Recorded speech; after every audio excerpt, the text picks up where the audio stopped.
राहुरी तालुक्यातील देवळाली प्रवरा येथील खटकाळी परिसरातील रहिवासी असलेल्या 30 वर्षीय तरुणाचा विजेच्या मुख्य तारेला स्पर्श होऊन झटका बसल्याने जागीच मृत्यू झाल्याची घटना आज शनिवारी सकाळी 10 वाजता घडली आहे। या घटनेमुळे सर्वत्र हळहळ व्यक्त होत आहे।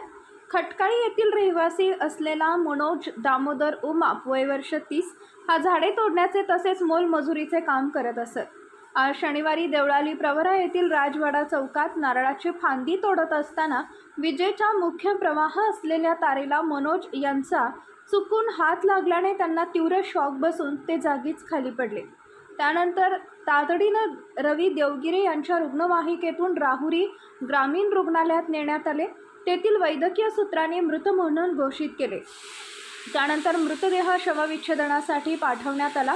सदरस्थळी दासू पठारे, पिंटू थोरात, कुमार भिंगारे, सचिन घोरपडे, प्रेम गायकवाड यांनी मदतकार्य केले। मयत मनोज यांच्या पश्चात आई, वडील, 2 भाऊ, पत्नी, 2 मुले असा परिवार आहे।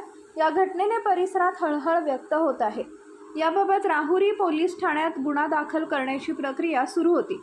दरम्यान मयत उमेश हा राजवाडा चौकातील पंडित यांच्या बोलावण्यानुसार झाडांच्या फांद्या कटिंग करण्यासाठी गेला होता।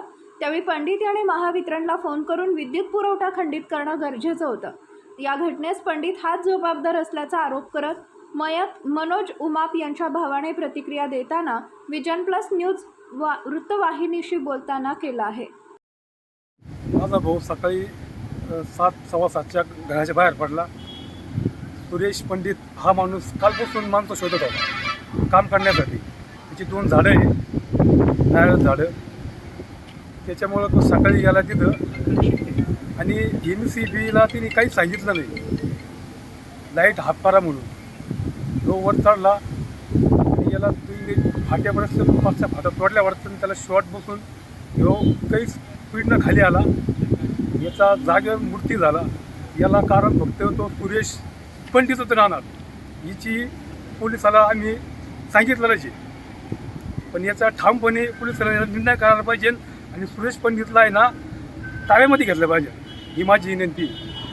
विजन प्लस न्यूजसाठी मीनाश पटेकर, राहुरी।